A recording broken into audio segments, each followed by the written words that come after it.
everybody for joining us. Welcome to today's event hosted at the A4S Summit 2020. This is a session titled Measuring Private Sector Contribution Towards Digital Inclusion and Sustainable Development. My name is Michael Rohr. I'm a director at BSR. We work with companies in the private sector to help build a just and sustainable world by working on issues such as climate change, human rights, women's empowerment, diversity, and in this particular case, inclusion. I'm very excited about today's discussion. The World Benchmarking Alliance has been working to develop a benchmark specifically on digital inclusion. Today's discussion is going to focus on their digital inclusion benchmark, which was launched on the 1st of December.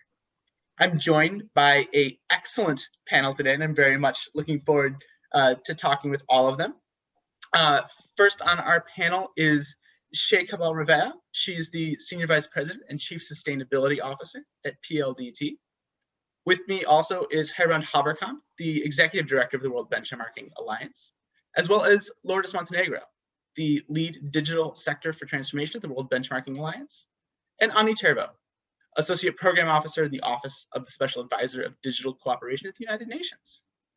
This is a particularly important area for me personally. I find that the opportunities that we have as a society to drive justice and sustainability really do turn on the opportunity for inclusion in new technologies. It brings the world closer together. It allows us to take advantage of the opportunities to communicate more closely and better understand one another.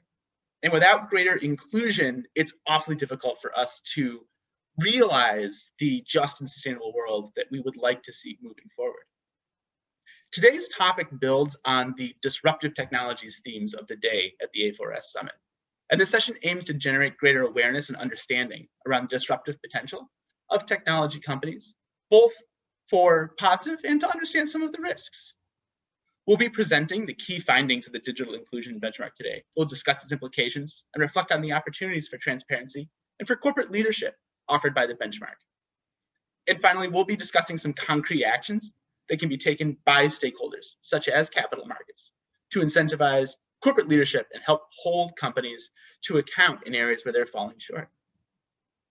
I'd like to start today's discussion by turning to Gerbrand to talk to us a little bit about what the context is around the benchmark and a little bit more about the World Benchmarking Alliance. Gerbrand, over to you. Thank you, Michael. So yes, my name is Cheryl Haverkamp. I'm the Executive Director of the World Benchmarking Alliance, and as we're still a fairly recently, still a young organization, 2 years old, I'll say a few words about who we are, what we do, and why we arrived at this issue, this what we believe is a key issue around digital inclusion. So the World Benchmarking Alliance was launched in 2018 during the UN General Assembly, and the reason the reason why we created this institution with help of a lot of other people is that we believe that the UN Sustainable Development Goals can only be achieved if we get the private sector behind them. So this is not an agenda that can be left to just governments and civil society. We need the private sector, both companies in the real economy as well as the financial industry itself. And to do that, we believe their companies need the right incentives to act on it, and that means that they need to get rewarded if they do the right things, and they need to be held accountable if they lag behind. And there are many ways to do that, but we believe that one of the things that we can do that is by being very explicit about what society expects from companies from a scientific and societal point of view, and then be able to translate into methodologies that allow us to then rank how companies are doing. Compared to each other, but also against sort of the more absolute norms and standards that we're expecting as a world. So that is essentially the idea behind the World Benchmarking Alliance and why we created that institution. So taking that a step further, we looked at the SDGs and translated them into what we believe are 7 systems that need to be transformed in order for the SDGs to be achieved. So, and the reason we did that is because everyone that has studied the SDGs for a little longer understands that they are fundamentally interconnected. So we need to understand the systems behind it that need to change for the SDGs to be achieved, rather than just be focused on single SDGs and single metrics. So that means that we have to talk about issues like our food system, our energy system, but our topic of today, digital inclusion. So what we have done as a World Benchmark Alliance before arriving at this benchmark, we have in describing these 7 transformations. For each of the transformations, we've looked at the industries and companies that shape that transformation. So if we talk about we'll talk more in detail about digital, but to give you an example from another industry, for instance, we talk about the food system.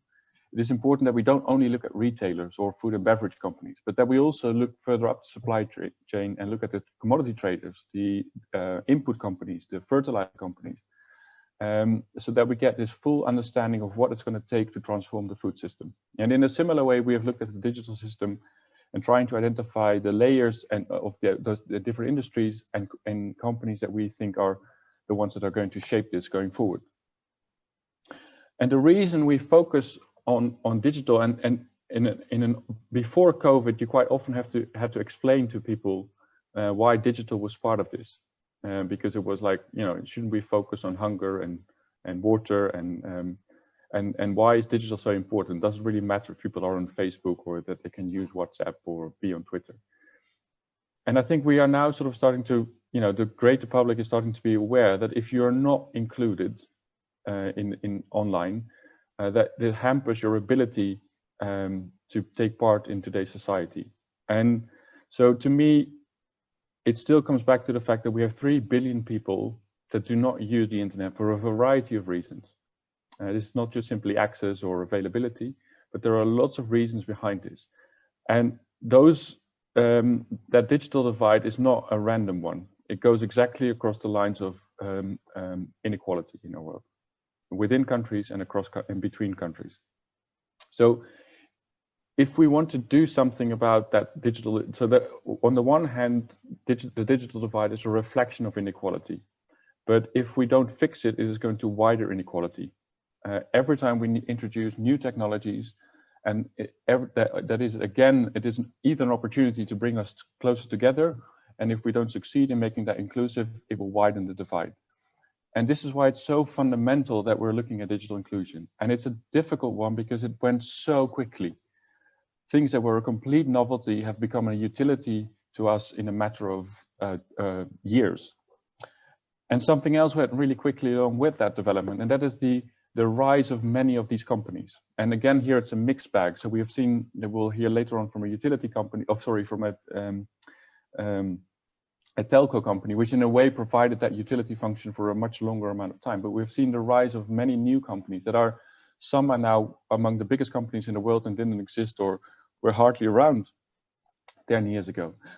And in a way, what we see from this benchmark, and which will not surprise many people, is that the companies that have grown much faster than they have matured.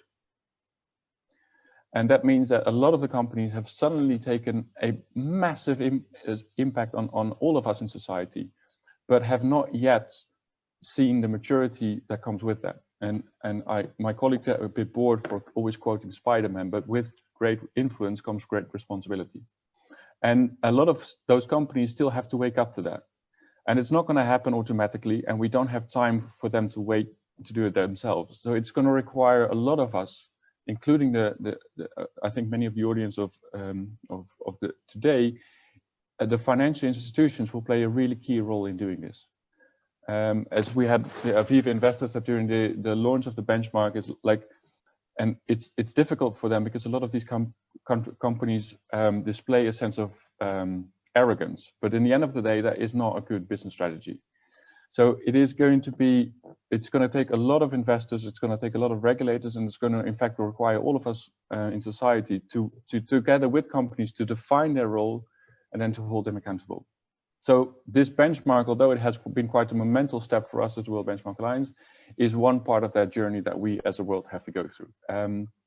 And I'm really happy that we have launched it, that we have sort of set the baseline, and that we can now sort of start to work with companies and their stakeholders on how we improve on this over the course of the coming decade. So I'm really keen to hear more from one of the companies in the list. I think it's absolutely vital that we keep that perspective alive. She will say more later on, but I think what is particularly interesting about her remarks, what I'm looking forward to hear too, is the fact that you carry both responsibility for finance as well as sustainability. And that gets us a bit closer to the incentive piece I started to talk about. It's always a pleasure to listen to my colleague Lourdes and to talk us to sort of more depth about the methodology. So great, looking forward to that and the results. And I particularly like it that Annie from the UN is joining us today, because I think it is these, we couldn't do this work if there wasn't internationally agreed consensus on what is expected and where we want to go. So with this mix of stakeholders, I'm really pleased and very happy to hand it over to you, Michael, now to take us through the content and the rest of the discussion. Thank you, Gerbrand. That was a great introduction. And we at BSR really very much agree that it's important for businesses to embed these things, such as inclusion, such as action on climate, directly into their business models. We can't really expect to see progress on these issues if companies don't directly integrate the way that they're doing business with their sustainability objectives. I'd like to turn now to Lourdes to talk a little bit about the details within the benchmark. Lourdes, I'm really curious, could you tell us a little bit about what the key findings are and what the results and findings mean in the context of the digital divide? Thanks, Michael, for that introduction. It might be best if I share my screen, because it's always nice to see figures and numbers when we're talking about results. So give me a bit of a moment to do that, and I'll be right back.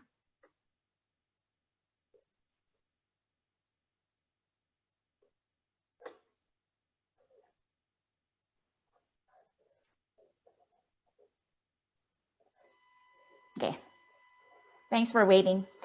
I guess it's always good to take it back to the top, why we're doing this work and why this summit. And we really are thankful to our allies, Accounting for Sustainability, for this opportunity to present the results of the 2020 World Benchmarking Alliance Digital Inclusion Benchmark, which actually the first of its kind produced for the digital sector. The theme of the day in this convening is essentially disruptive technologies. And we hear a lot about disruption. Disruption is a buzzword in the technology sector. But sometimes we forget that disruption itself is not value neutral. It can be good, it can be bad. And what we're looking for is good disruption. Bad disruption is not what we're looking for. We want technology to disrupt human society in a good way.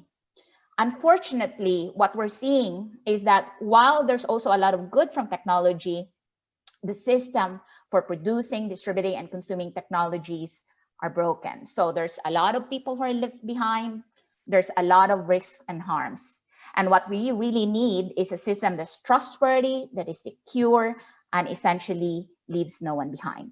So there need to be a lot of work done so that digital technologies can truly enable sustainable development. And that's primarily the reason why we're doing this work. We present this year the Digital Inclusion Benchmark that assesses initially 100 of the world's most influential digital technology companies. They range from everyone in the digital sector, and we'll see in a bit. But the companies are assessed on 4 measurement areas: access, skills, use, and innovation. So under access, we're looking at how companies are helping enhance universal access to digital technologies. That's making sure that those who are disabled are able to benefit from technology, low-income people, women and girls, minorities, vulnerable populations. And at the same time, companies are being responsible enough to report on and pay their taxes and share their contribution to the markets of operation, to their different markets of operation. The other measurement area is actually to look at the company contributions to digital skills, all levels of digital skills, from basic skills to technical skills, as well as facilitating school connectivity. Of course, we see that trust or lack thereof is a barrier to use. For example, I saw a study just recently in Switzerland, only 22% of the Swiss are using the COVID tracking app, largely because they don't trust the technology. And so this lack of trust can hamper beneficial use. So we're also looking at how companies are fostering trustworthy use by mitigating risk and harms. The other is, of course, we must never forget that it's not just about using and accessing technology, but most importantly, it's being able to democratize innovation, that all over the world, people are able to participate in the innovation economy. And that what are companies doing to ensure that there's open, there's inclusive, and most importantly, ethical innovation. So the benchmark starts with 100 companies, and by 2023, it will rank and score 200 companies worldwide. So there are 16 indicators across the 4 measurement areas. So it has a 4x4 structure, which is quite easy to remember. In the key findings later on, we will highlight some results from some of the indicators that are particularly relevant and alarming and urgent. So who are these technology companies? Well, they are A to Z, as I like to call it. No? Adobe to ZTE, literally comparing orange and apple in the same benchmark. So these are companies with disproportionate influence on the structure and function of the digital system. It's not only their size, of course, many of them are very large, but it's also the niche that they are in a particular market, as well as the extent to which they also operate and impact developing countries. There are total of 3 trillion in 2019 revenues and 8 million employees worldwide. They're a mix of publicly listed companies as well as privately held companies. There are 7 that are privately held in the benchmark and 15 with state ownership. And finally, they are all over the digital sector across the whole value chain. So you have hardware, you have semiconductors, network equipment manufacturers, you have the telecommunication network service providers, as well as software and IT services. And these are the most famous online platforms that we have become very dependent on for our everyday needs. These companies literally have a global reach. Whether through their headquarters and through their subsidiaries, they impact everyone all over the world. And this is basically the breakdown. We're seeing a pattern, of course, in the technology sector. A lot of the companies are clustered in China and the United States, which is why we have assigned those 2 countries their own separate regions. We have the rest of Asia, excluding China. We have Europe and, of course, others, and that includes Australia and Latin America and Africa. Most of the companies are in telecommunications, but there's a number in software and IT services as well as hardware companies. And this is our global top 10. After a year of research and 2 years of methodology development and global multi-stakeholder consultations, we find some very interesting results from this global top 10. You will notice, for example, that the top 10 is quite diverse. They come from different regions, different countries, Asia, Europe, the United States. Most of them are from telecommunications, as we see, and there are hardware companies. But we find that there's one sector of the digital ecosystem that's missing, and these are the software and IT services, which include the large online platforms. So the sector as a whole is still quite far in its embrace of digital inclusion as a core responsibility. Average score is just 0.70 out of 2. And that's 35% for the whole sector. But what we see is the pattern among the top 10 is that all of them do very well in all measurement areas, whether that's access, whether it's skills, that's use and innovation. And this means that these companies have a very broad and comprehensive understanding of their core responsibility towards digital inclusion. So they do well in all 4 measurement areas. And that's the key reason why they are essentially global leaders. And we will be joined, of course, later on by one of the leaders of one of the leading companies, which is, we are very excited to hear their point of view. Not to preempt it, but to say that another pattern that we found is that leading companies assign very high level senior responsibility for sustainability issues. And that is what we see is common among leading companies in the benchmark. They look at sustainability from a corporate purpose point of view. They start right from their own purpose and go out from there. So again, congratulations to PLDT, who will be joining us later in the panel. That's the Philippine Long Distance Telecommunications Company. We will hear from them in shortly. And here are our key findings. Finding number one, and probably not a surprise anymore because I've already said it, there is a part of the digital sector that still has a lot of growing up to do. So many of you may come from the finance field or maybe chief financial officers of your own companies. You might be familiar with the famous valuation professor from NYU, Aswat Damodaran, who once said that big tech are like teenagers of the technology sector. As teenagers, they have very little impulse control. So what we're seeing is that these are the part of the technology sector that needs a lot of growing up to do. There's a lot of adulting that needs to be done. Because the pattern that we're seeing is that many of the leading companies are actually companies who have matured into corporate citizens. They have quite a lot of experience under their belt. The top 10 average age is actually 75 years. So the younger companies still have a lot of growing up to do and adulting in terms of adopting and embracing the responsibility towards digital inclusion. And we really need to put pressure on that particular sector, because even though they are young, they are also very dominant and very powerful. So we're obsessed about growth stocks and growing and a lot of growth metrics in the technology sector.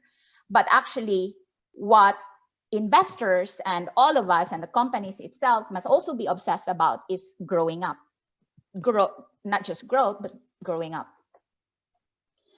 The other key finding is that we're seeing that across the 4 measurement areas, it's actually skills that's lagging behind. So it's the skills area where companies are simply not doing enough of. So there's a lot of work on innovation, there's a lot of work on use and even on access, but not much on skills. And what's needed is really clear and consistent efforts in skills. So when we say clear and consistent, it has to be systematic.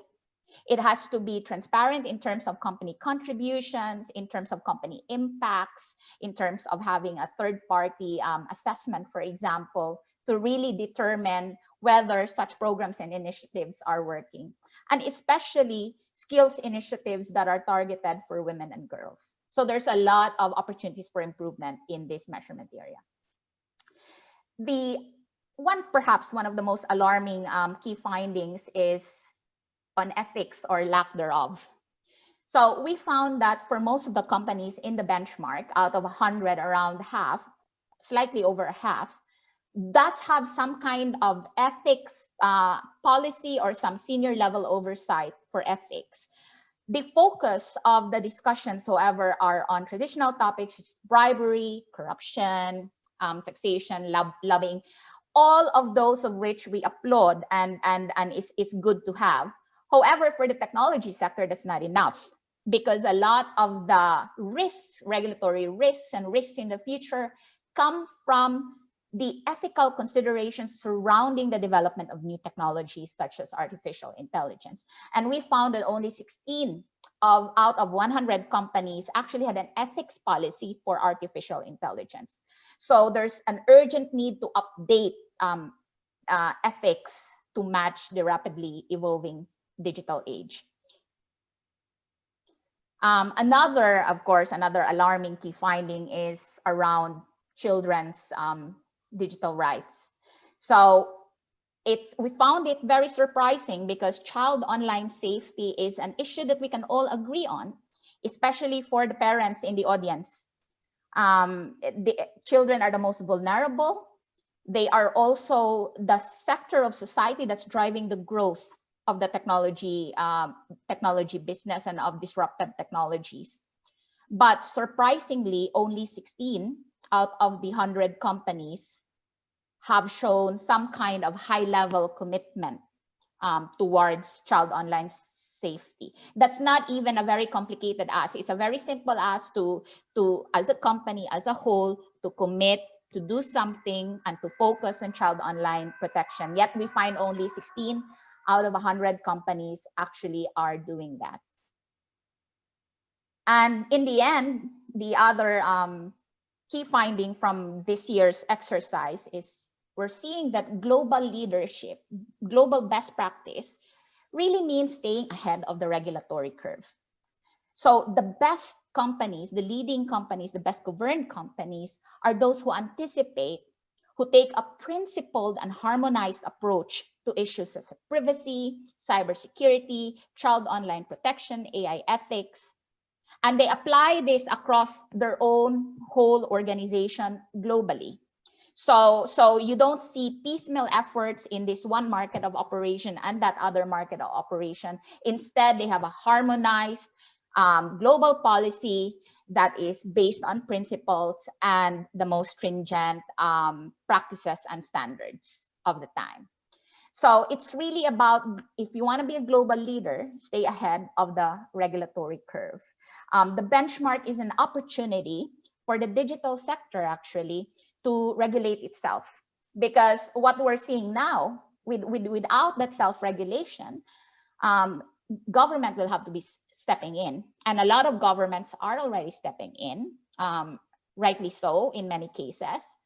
And unless the industry can show that it's able to harmonize its actions, work together, and really self-regulate, then we will see more and more of those kinds of regulatory risks.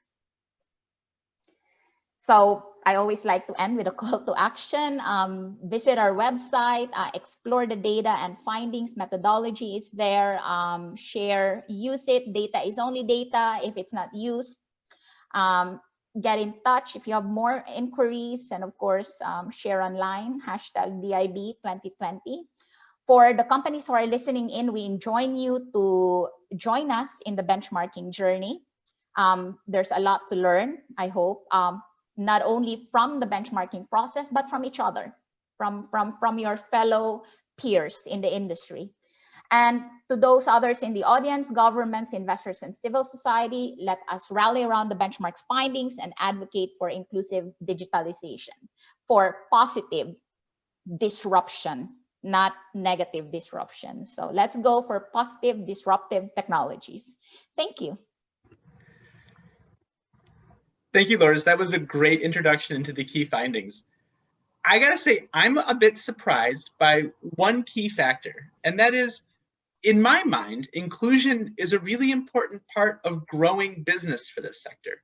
And to see so many software companies relatively lagging compared to some of the other sectors, such as hardware and telco, it makes me think that perhaps there's an opportunity for those companies to embrace the idea of inclusion as a business driver. But I'm curious to some of my other panelists, maybe Shay, we can start with you. What surprises you the most about the benchmark, and what worries or encourages you there?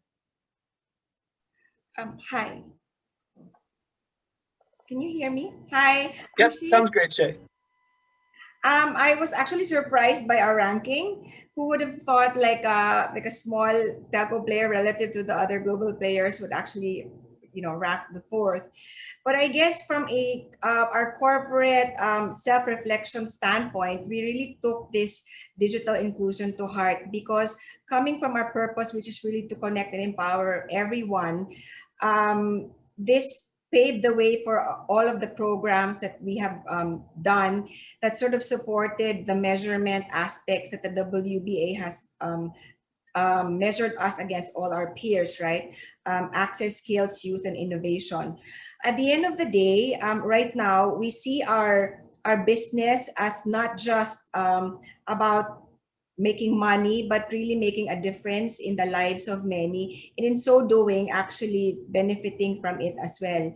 In terms of access, for example, when we provide coverage, especially in the Philippines, right, we're 7,000 islands, unlike the United States and in Europe where you have a massive land base. It's more expensive for us to actually connect people, to give access to people, because we have to connect the islands with submarine cables. But that is something that we had to do because we really take that purpose to connect everyone to our hearts. Number two, in terms of skills, from an onset, you will not even think that it should be part of our corporate agenda, because that's really not our core business, right, from a telco perspective. But at the end of the day, we see improving the skills of the Filipinos as also benefiting our business, because when in doing so, they actually get to also subscribe to our business as well, to our products and services. In terms of use, at the onset also, you don't think that it's also important, but with use, we also get to take care of our subscribers and our clients. And to Lourdes's point earlier, it breeds trust, right?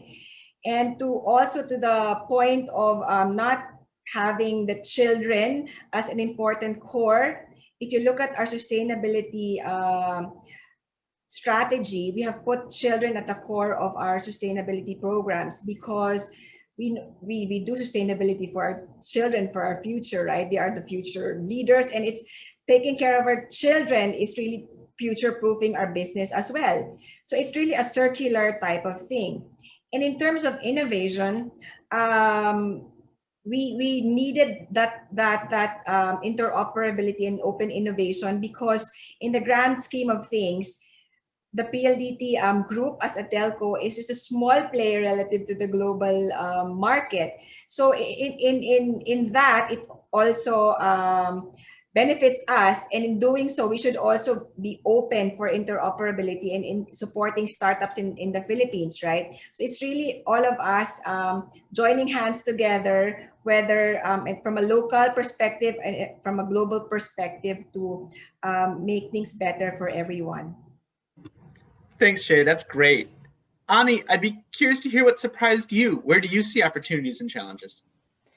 I was really encouraged to read about all the great initiatives and cases that tech companies have already done that were highlighted in the report, especially during the pandemic. However, I think it's clear that these were kind of more singular actions that seemed a little more sporadic instead of systematic. And I think that's something that needs to change. I think the tech world has been notoriously male and white and either young or middle-aged and privileged in so many ways, which also can be seen in the report's results. And I was particularly worried to see the results regarding gender imbalance, regarding how diversity is tackled in many of the companies, for example, regarding people with disabilities. I remember reading that only 33 companies showed adherence to recognize accessible design principles. And I think that there seems to be a lot of room for improvement there. I think, as been highlighted here, the benefits of digital inclusion are clear, and of course it's about providing equal opportunities for all, but also referencing to what Shay just said there, it's not only philanthropy, it's also a sustainability issue, and it's an economic opportunity for both governments and businesses alike. And even though it's very important to look at the numbers, for example, the numbers of how many, the diversity figures of company workers, etc. I think we also need to look behind the figures. If women, people of color, people with disabilities, or other people representing underserved groups are not in a position of power in the companies, to actually make a difference, there will be no difference. If they're not part of, let's say, product development, the products will remain the same. And again, referencing to people with disabilities, for a person without a disability, it would be very difficult to imagine what difficulties a person with a disability, bearing of course in mind that there are very different kind of disabilities people can have that affect their use of a product or a service, but it's very difficult to imagine how the product or the service should be designed otherwise. And there are 15% of world's population have some sort of a disability. So designing products that are, or services that they cannot reach is just not utilizing opportunities.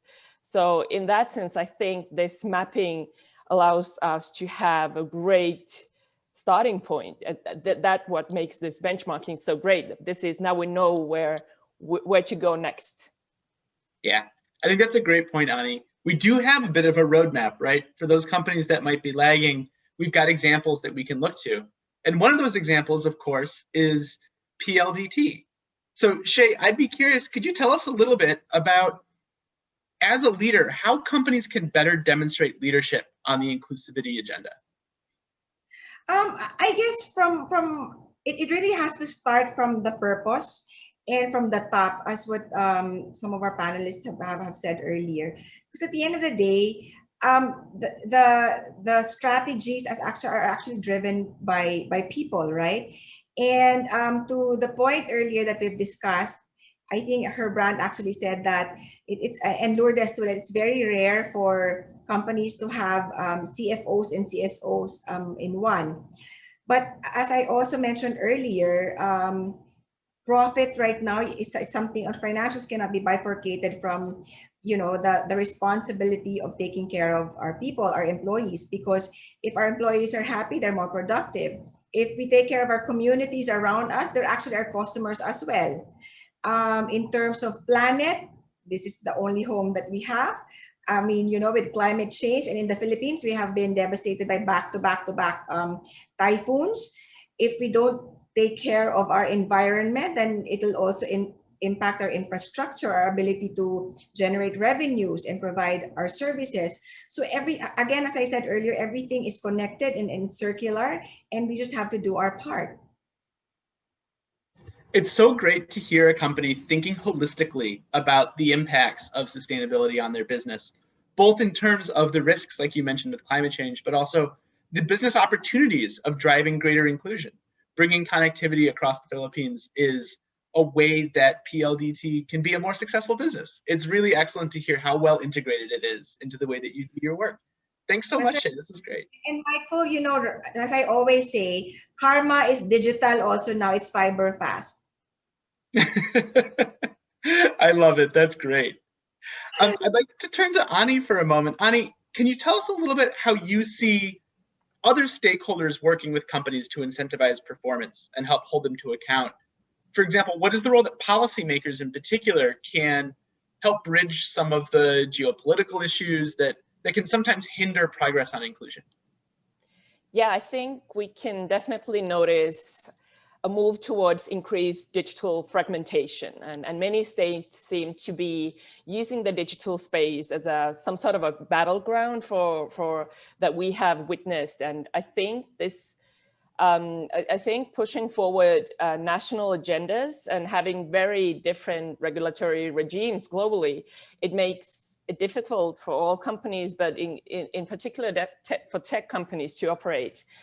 And to me, this fragmentation only proves how badly we actually need data, how badly we need metrics, how badly we need some kind of a common universal standards and frameworks that we can follow to build a more inclusive digital space, because we have such different standpoints globally. And last June, the UN Secretary General launched his roadmap for digital cooperation, which is aiming to build a more connected world where human rights are respected online and where people and users are protected in the cyberspace. And one of the key objectives of the 8 key objectives in the roadmap is to build more inclusive digital economies and societies. And I think it's always easy to advocate for a more inclusive digital world, but turning advocacy and words into actual practical measures, that's and policies that have an impact, that's the more difficult part. And that's why one of the first calls of the roadmap is to build metrics and frameworks for digital inclusion and literacy. And I think the World Benchmarking Alliance's benchmarking for tech companies is a great example of those metrics and how defining metrics can create that framework for stakeholders to follow. And for me, I think the key to pushing the digital inclusion agenda forward is multi-stakeholder action. So not just multinational, not just between states and governments, but to have different stakeholders in the process. I think we all have very different roles, and that's why when implementing the roadmap, we have tried to gather together different actors, member states, of course, but private sector actors, think tanks, academia, civil society, just to name some. And I think, coming back to your question, I think policymakers and regulators, they definitely have a key role in dismantling the existing oppressive structures that uphold and deepen the digital divide, but also, of course, to create a better structure or better structures for tech companies as well.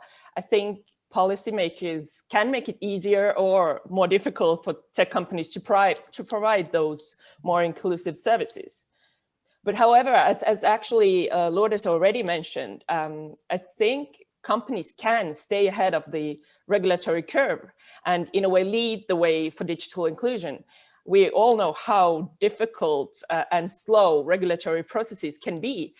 And with their extremely vast outreach, I think Gerhard mentioned, was it 8 million employees? So they're not to mention the consumers, the users, they have such a great outreach. I think they also they have the opportunity to be front runners in putting digital inclusion into action.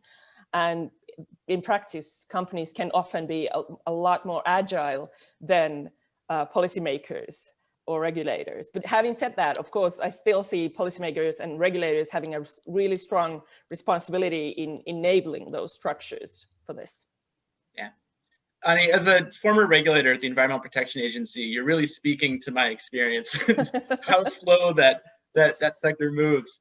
One of the things I'd like to talk about a little bit is how we can use this benchmark to drive greater action. And I'm struck that given this is the A4S Summit, there's a really important role that investors in the finance sector can play. In particular, I've been struck by the way that the interests of the investor community can really influence how the tech companies in particular orient their business. And we talked earlier about embedding inclusivity into the design of these products and services. And I think there's a real opportunity for the investor community to use this benchmark as a mechanism to point to for their portfolio companies or companies they might be interested in investing in, to say, here are the kinds of policies we'd like to see. Can you demonstrate to us how you've embedded inclusivity into the business from the design phase? I think the investor community in particular can be using this benchmark in a way that really nudges the sector further and further towards progress. But Shay, maybe you could tell us a little bit about where you see opportunities to use this benchmark to really drive action on the inclusivity agenda. Actually, with the benchmarking journey that we had with the WBA team, it was really a learning experience for us. It gave us an insight on the things that we were doing well and the things that we should be doing more in order to close the digital divide, right? But at the end of the day, I think we're guided by the fact that we have put sustainability as part of our culture and DNA in everything that we do, in the strategies, in our strategies, in all the programs, in all that we in the markets that we decide to tap, etc. It's all about trying to create value through our business, providing impact in the process, and with that we actually try to close the gap on the digital divide. So it's when you have sustainability at the core of your business, everything seems to be just put into place. I mean, automatically. And we were even surprised by the things that we were doing that the WBA thought it was good. And that was just driven by, our North Star, which is really to connect and empower everyone through our business. That's excellent. Thank you, Shay. Ani, how do you think we can use this benchmark to drive greater action? I think the great thing about the benchmark is that it actually gives some standards and metrics to build on. I don't think anyone can develop unless they know where they are standing at the moment. And I think the benchmarking and the data it provides, it's not to point fingers or to denigrate companies. I think it's in a way quite the opposite. I think this gives the companies the opportunity to improve and show their values and what they actually stand for. And in addition to investors, as Gerhard mentioned in the launch, we heard about how investors also see companies, their trustworthiness, how they see their worthiness in investing. But it's also, you can see it in young consumers' attitudes, that I think for many young consumers, it's not only about the products or services that companies provide.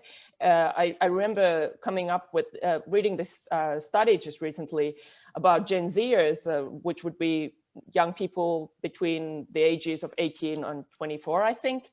But in the US, 90%, so 90, believe that companies actually need to take action on social and environmental issues. So it's not, I think the demand for more responsible way of thinking about business is definitely growing. So I think frameworks like this benchmark, they give companies and also others the tools to showcase their values. And I hope that when the benchmarking is repeated, we can see how having this, it has been kind of the groundwork for companies to take their actions to the next level. And of course, at the UN as well, we keep pushing the digital inclusion. And even though this is targeted for companies, this also inspires us and motivates us to work harder as well. Yeah, Ani, you mentioned Gerbrand's discussion of investors at the top, and Gerbrand, I do want to turn to you. I'd love to hear your perspective on how investors in particular can use this benchmark as a mechanism to not just drive action, but also improve business. Thanks, Michael. I think the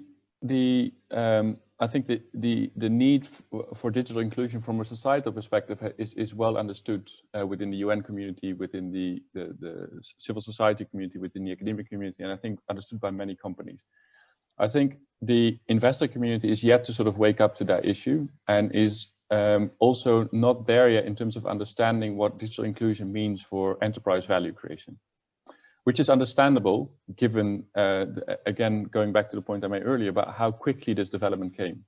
So a lot of investor action right now is, of course, driven is on more on the environmental side, on climate, etc. And because of COVID, with this, there has been a lot of talk about the rise of social within the ESG framework as something that investors need to focus on. And I think the role of the benchmark and our advocacy work around this will be to show to investors that there is a big D in social, and it's about digital inclusion. So it is, of course, about the traditional elements where we talk about human rights, gender, living wage, etc. But digital inclusion is becoming a fundamental part of social inclusion. And that is true, of course, for the companies that we look at with this benchmark, but we'll see increasingly a lot of other industries engaging in different forms of technology, and different issues around digital inclusion will become part of that. And if I can, as a final part of my answer, respond to a question in the chat, which is by Jacqueline Zhu, if I pronounce that right, otherwise I'm sorry. And she asks the question, is there a need for the harmonization of standards? And I think she touched upon a very important point. So as the World Benchmark Alliance, and this always tends to get a bit nerdy, but I'll try to keep it a high level. But as the World Benchmark Alliance, we try to be part of initiatives like the Impact Management Project, where we work with the IRC, SASB, GRI, and other sort of global standard setters to come to these sort of what in the end of the day we're going to need a unifying standard on global sustainability, both looking at enterprise value creation in the end of the day and looking at what is impact on society. And that will be quite a long journey. And I think what is the role of the World Benchmark Alliance and the way what we try to offer with this benchmark is we're not a standard, but we are essentially trying to work out what are the good metrics to look at this issue. And I think, once we figure that out and once we define that with each other, then they will find their way eventually to international standards like GRI, SASB, IRC, who recently merged, and other players in this space. And I think that is sort of the evolution of what we'll see, not only in digital, but in many other areas. So the sustainability agenda is always forever expanding, which is massively frustrating, but it never gets more simple. There's always more that we need to consider and more that we need to add. And I think one of the key things that we see as the World Benchmark Alliance is to venture into those areas and see how we measure them, how we crack them, how we understand them. And then in the end of the day, I very much agree, which I believe, which is the sentiment behind the question, is that we need to work out how all of these measures and metrics start to align so that the companies that we look at start to report on these in a consistent manner, and that we're not only seeing the top companies report on this, but that we see that type of reporting across the board. And that is, in the end of the day, what investors need and what we need to create accountability on issues like the ones we talked about. Yeah, that makes perfect sense, Gerbrand. Thank you so much for that. We have a couple of questions in the chat that have been answered via text, but I'd like, I think, to actually discuss them here. Lourdes, one of the key questions I saw in here is about the distinction between business to business and business to consumer. And can you tell us a little bit how that's balanced within the benchmark? That's actually a good question, Michael. A lot of the questions in the chat are very spot on. I've shared the links to the scoring guidelines so everyone can see how the scoring was done for each indicator individually. So feel free to go there for more details. But I'd just like to share that it has actually been a challenge to assess all 100 companies on equal footing, because they all have different businesses, business strategies, all have different products and services. And some of them are actually, some of the most challenging are what we call business to business companies who actually do not have retail consumers. However, what we found surprising, because no indicator in the benchmark made it into the benchmark unless there was evidence that companies were doing it already. There was a minimum threshold. There has to be at least one company who's doing that. And what we're finding surprising is, say, look at child online protection. So even if you think of child online protection as a very platform issue, or maybe to some extent as a telco issue, we're seeing hardware companies doing something about it as well, which means that they understand that in the digital sector, the notion of responsibility is highly interconnected. Because if you think about your mobile phone, it doesn't work on its own. It needs the network to function. It needs the apps on it to be actually useful and enjoyable for you. And of course, all the hardware and components in that. So all the companies in the digital sector are somehow interconnected with each other. Some of them actually sit across all the different, what we call layers. They're both hardware, they're telco, they're also platforms. So it's really about, to speak the lingo, think of it as your supply chain responsibility, which actually spreads from where you source and of course towards your customers as well. If you think of yourself as a business to business company, we've made some adjustments in the scoring for some of the business to business companies, but going forward, we might consider how to do that in a more detailed way so that the different responsibilities of these different companies are captured a lot more in finer detail. But the important thing is really to start the conversation. That's what we need, a conversation starter, because we need a new way of thinking about things, of thinking about the digital sector.